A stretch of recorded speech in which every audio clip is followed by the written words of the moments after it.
Hello and welcome to InvestED. I'm Dave Richardson. I'm the Managing Director and Head of Enterprise Strategy with RBC Global Asset Management. For years, I've been doing an internal video for our advisors, 12,000 advisors across Canada at RBC, to give them ideas around what's happening in markets, what's happening in the global economy, and some ideas around how to give their clients the best advice around their investments. For years, they've been asking me to share those videos with their clients. And that's what we're going to be doing with InvestED.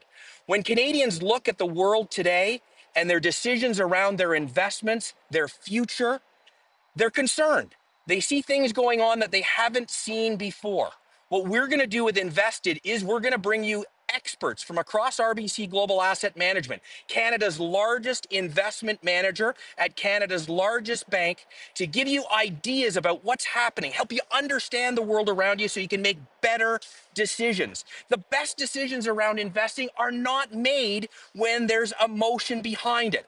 It's done with rational thinking. So what we'll do is we'll share with you ideas, thoughts, again, help you understand what's going on around the world so you can make good decisions. So whether we're talking about what's going on in the markets on a particular day or giving you some ideas of how to position your portfolio or financial plan for the long term, InvestED is where you want to come regularly to understand the world around you and to get your investments right. Dave with InvestED, we'll talk to you soon.